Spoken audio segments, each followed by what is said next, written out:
God is my life. I have no life but His. God is my life. I have no life but His. God is my life. I have no life but His. What is forgiveness? What is forgiveness? Forgiveness recognizes what you thought your brother did. What you thought your brother did has not occurred. Forgiveness.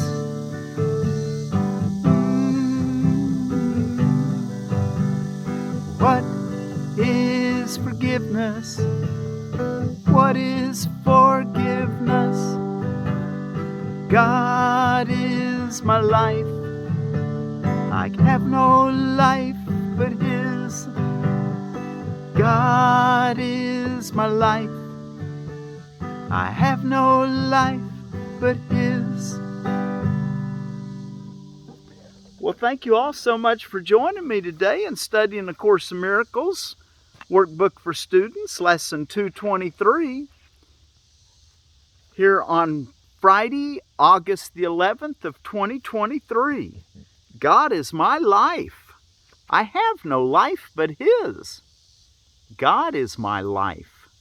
I have no life but His. Everything else is just an illusion, a make-believe, a dream you'll wake up from. God is my life, and I have no life but His. I was mistaken when I thought I lived apart from God, a separate entity which moved in isolation, unattached and housed within a body. Now I know my life is God's. I have no other home, and I do not exist apart from Him. He has no thoughts that are not part of me, and I have none but those which are of Him. And the prayer says, Our Father, let us see the face of Christ instead of our mistakes. For we who are your holy Son are sinless. We would look upon our sinlessness. For guilt proclaims that we are not your Son.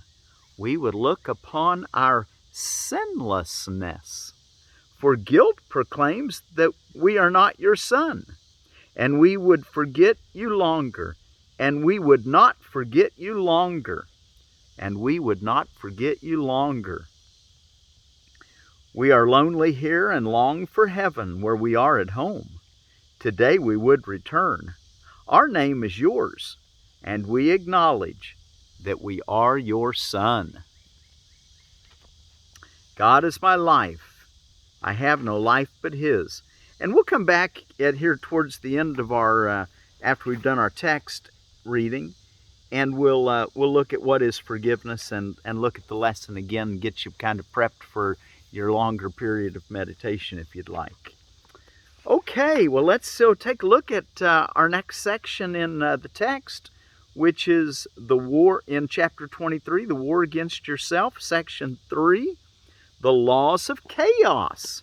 And laws can't have chaos, he's going to explain, but they seem to be like laws that we live by because of our upside-down way of thinking. So it's nice to understand them, he's explained. So we'll get into that in a minute.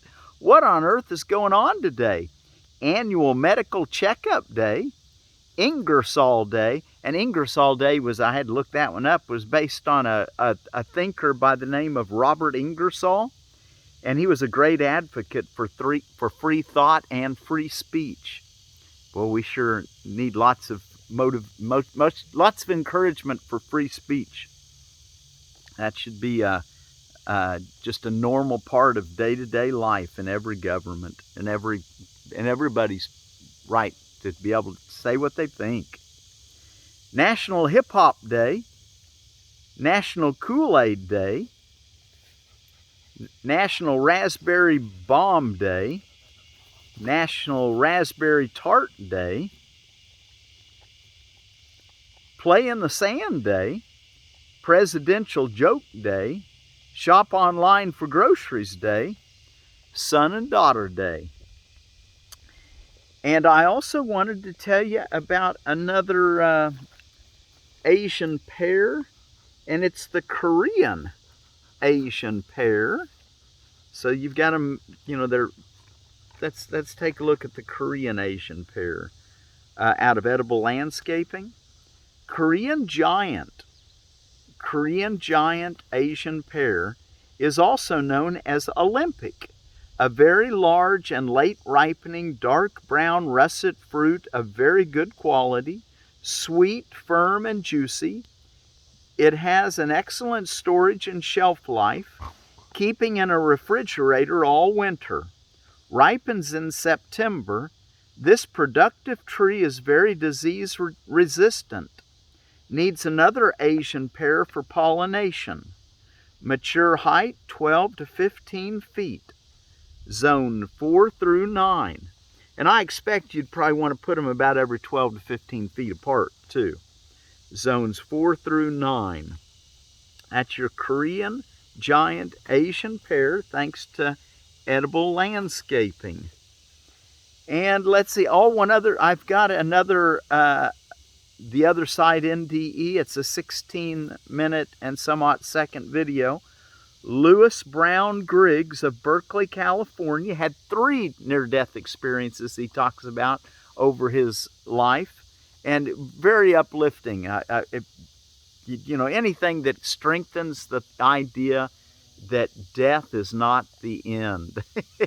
And these near-death experiences really help us to see what happens at death.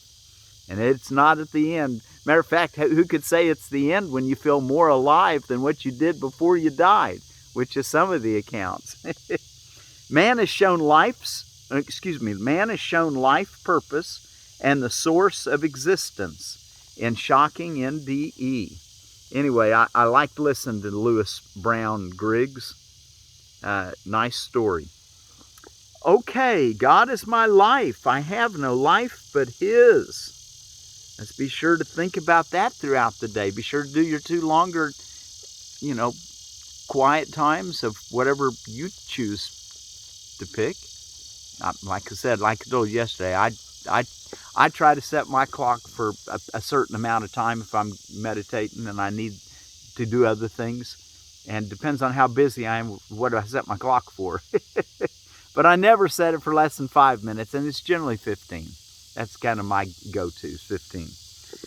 And then after 15, I put, turn the alarm off, and a lot of times I just continue meditating, right? If I don't have anything else I need to do. I'm usually in a zone by then. In a nice zone. Okay, the laws of chaos. The laws, and the word laws is in quotes as it starts because they're not really laws. The laws of chaos can be brought to light, though never understood. Okay, you can bring them to light, but they'll never be understood because they're not understandable. They're insane thoughts. Chaotic laws are hardly meaningful and therefore out of reason's sphere. Yet they appear to constitute an obstacle to reason and to truth. Let us then look upon them calmly, that we may look beyond them, understanding what they are, not what they would maintain. It is essential it be understood what they are for, because it is their purpose to make meaningless and to attack the truth. Here are the laws that rule the world you made, and yet they govern nothing and need not be broken, merely looked upon and gone beyond. 20. The first chaotic law is that the truth is different for everyone. Okay, the first law, the truth is different for everyone. Like all these principles, this one maintains that each is separate and has a different set of thoughts which sets him off from others. This principle evolves from the belief there is a hierarchy of illusions, some are more valuable and therefore true. Each one establishes this for himself and makes it true by his attack on what another values. And this is justified because the values differ, and those who hold them seem to be unlike and therefore enemies. 21. Think how this seems to interfere with the first principle of miracles. Remember the first principle? There is no order of difficulty in miracles. Well, think how this seems to interfere with the first principle of miracles, that the truth is different for everyone. For this establishes degrees of truth among illusions, making it appear that some of them are harder to overcome than others. If it were realized that they are all the same and equally untrue, it would be easy then to understand that miracles apply to all of them. Miracles, the truth applies to all untruths. Errors of any kind can be corrected because they are untrue. When brought to truth instead of to each other, they merely disappear. No part of nothing can be more resistant to the truth than can another. No part of nothing can be more resistant to the truth than can another. Another part of nothing. They're both nothing.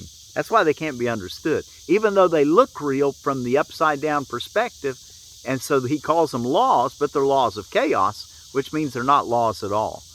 They're ways of thinking that we need to see that we think that way so that we can free ourselves from thinking that way. I don't know, something that I would hope that somebody like Robert Ingersoll would consider. Of course, I think he's not with us any longer in the physical world. Okay, paragraph 22, the second law. The second law of chaos, dear indeed to every worshiper of sin, is that each one must sin and therefore deserves attack and death. Second law. Each one must sin and therefore deserves attack and death. It's, a lot of people understand that in the Bible, that it's that all men have sinned. But Jesus is trying to get us to see another way of looking at that. Yeah, we've all made mistakes, but we're still all God's innocent children. And he wants us to see that because that's what reconnects us to the awareness of God as love and how he offers us peace, and that's the only thing we want. Each one must sin and therefore deserves attack and death. This principle, closely related to the first, is the demand that errors call for punishment and not correction. For the destruction of the one who makes the error places him beyond correction and beyond forgiveness.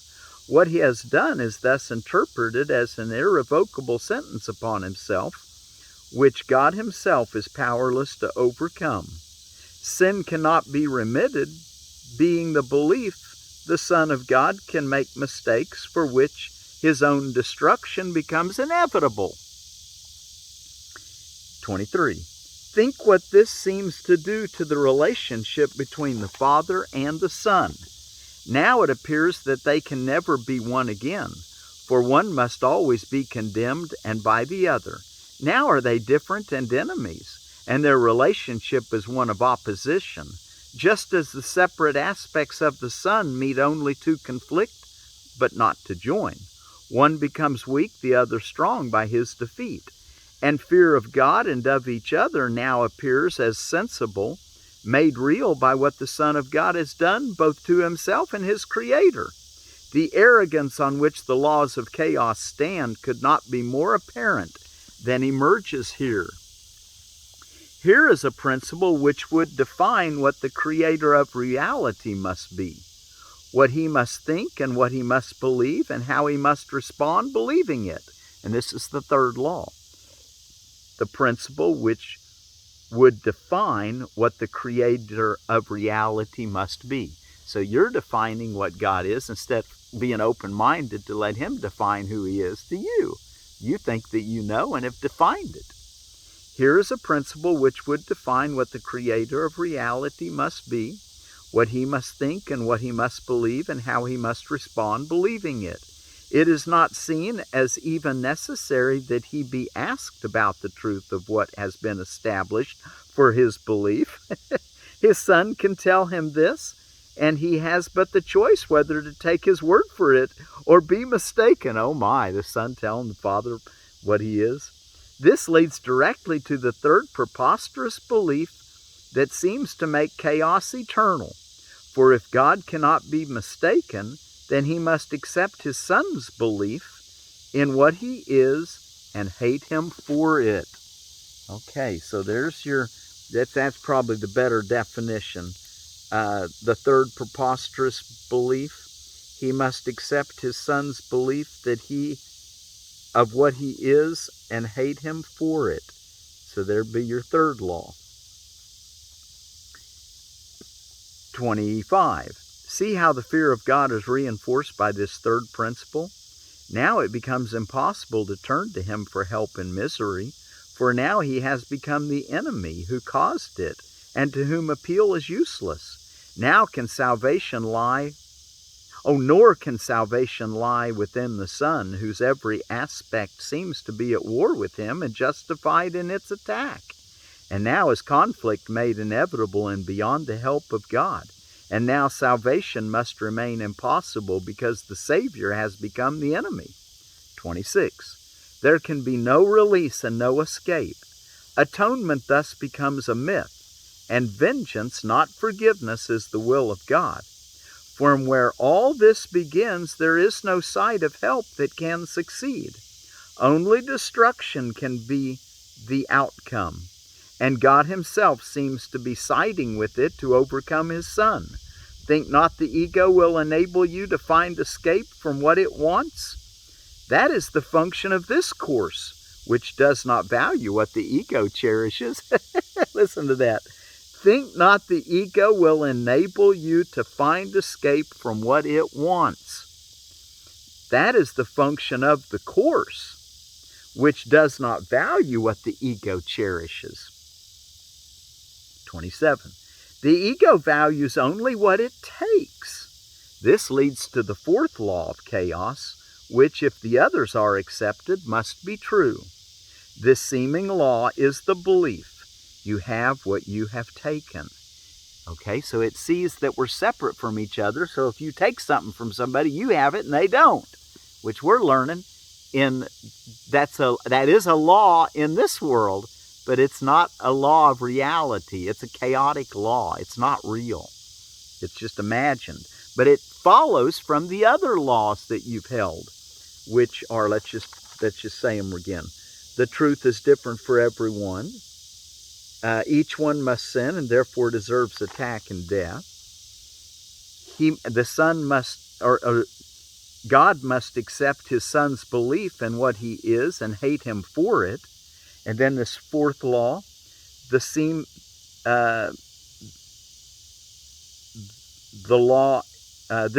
law is the belief you have what you have taken. By this, another's loss becomes your gain, and thus it fails to recognize that you can never take away save from yourself. Yet all the other laws must lead to this. For enemies do not give willingly to one another, nor would they seek to share the things they value. And what your enemies would keep from you must be worth having, just because they keep it hidden from your sight. 28. All of the mechanisms of madness are seen emerging here. The enemy made strong by keeping hidden the valuable inheritance which should be yours, your justified position and attack for what has been withheld, and the inevitable loss the enemy must suffer to save yourself. Thus do the guilty ones protest their innocence. Were they not forced into this foul attack by the unscrupulous behavior of the enemy, they would respond with only kindness. This is how they think. But in a savage world, the kind cannot survive, so they must take or else be taken from. Well, it justifies their insanity and their unforgiveness, their separation. 29. And now there is a vague, unanswered question not yet explained. What is this precious thing, this priceless pearl, this hidden secret treasure to be wrested in righteous wrath from this most treacherous and cunning enemy? It must be what you want but never found. And now you understand the reason why you found it not. For it was taken from you by this enemy and hidden where you would not think to look. He hid it in his body, making it the cover for his guilt, the hiding place for what belongs to you. Now must his body be destroyed and sacrificed, for you may have that you may have that which belongs to you. Now must his body be destroyed and sacrificed, that you may have that which belongs to you.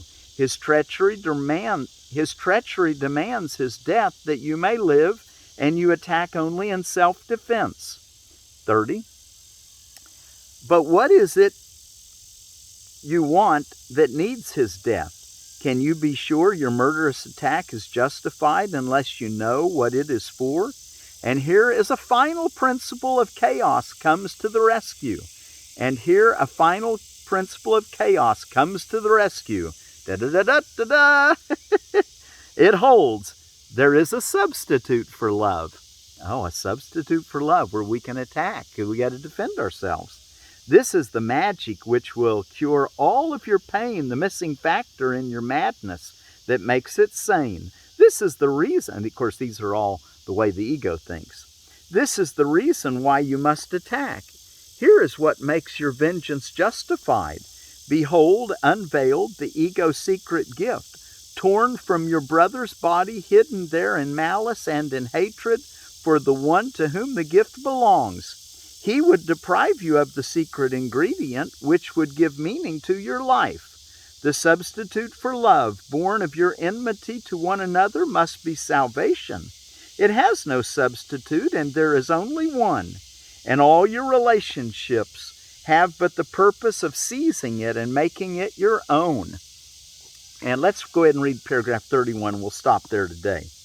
Never is your possession made complete, and never will your brother cease his attack on you for what you stole. Nor will God end his vengeance upon both, for in his madness he must have this substitute for love and kill you both. You who believe you walk in sanity with feet on solid ground and through a world where meaning can be found, consider this. These are the laws on which your sanity, in quotes, appears to rest. These are the principles which make the ground beneath your feet seem solid. And it is here you look for meaning. These are the laws you made for your salvation. They hold in place the substitute for heaven which you prefer. This is their purpose. They were made for this. There is no point in asking what they mean. That is apparent. The means of madness must be insane. Are you as certain that you realize the goal is madness? And let's stop there. There's your 5 principles. I'd encourage you to understand those, review them. And let's go back and take a look at our lesson for today, which is God is my life. I have no life but his. 2:23. And let's read, what is forgiveness? Forgiveness recognizes what you thought your brother did to you has not occurred. It does not pardon sins and make them real. It sees there was no sin. And in this view are all your sins forgiven. What is sin except a false idea about God's Son? Forgiveness merely sees its falsity and therefore lets it go. What then is free to take its place is now the will of God. An unforgiving thought is one which makes a judgment that it will not raise to doubt, although it is not true. The mind is closed and will not be released. The thought protects projection, tightening its chains so that distortions are more veiled and more obscure, less easily accessible to doubt, and further kept from reason. What can come between a fixed projection and the aim that it has chosen as its needed goal? An unforgiving thought does many things. In frantic action, it pursues its goal, twisting and overturning what it sees as interfering with its chosen path. Distortion is its purpose and the means by which it would accomplish it as well. It sets about its furious attempts to smash reality without concern for anything that would appear to pose a contradiction to its point of view. Forgiveness, on the other hand, is still and quietly does nothing. It offends no aspect of reality, nor seeks to twist it to appearances it likes. It merely looks and waits and judges not. He who would not forgive must judge, for he must justify his failure to forgive. He who would not forgive must judge, for he must justify his failure to forgive. But he who would forgive himself must learn to welcome truth exactly as it is.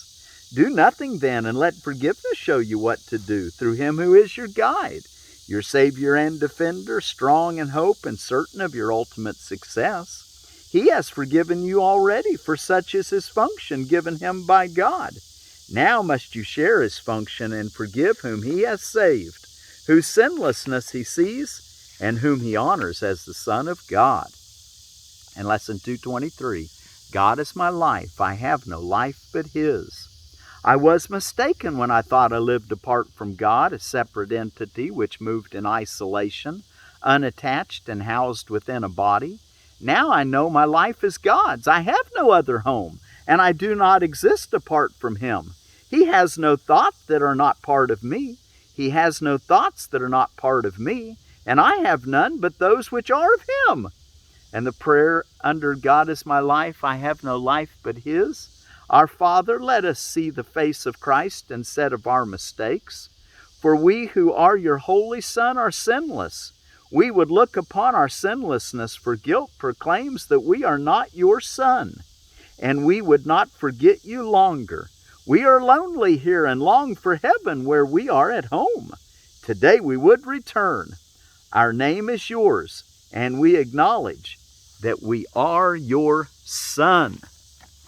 Okay, wow.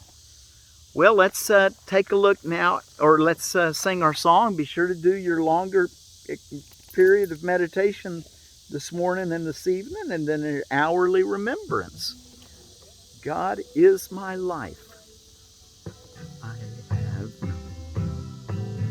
God is my life. I have no life but his.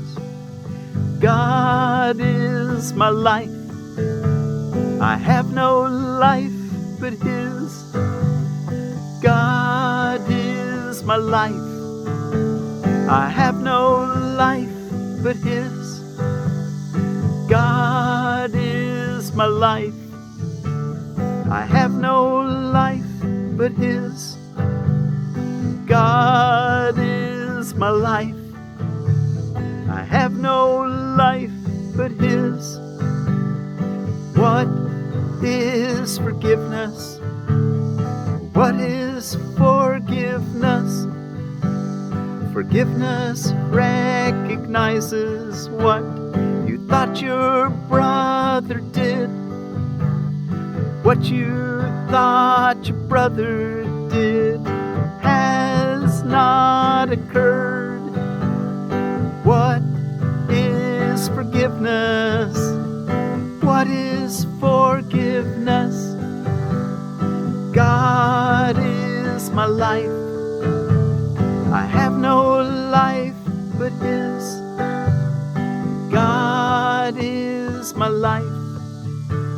I have no life but his. God is my life. I have no life but his. God is my life. I have no life but his.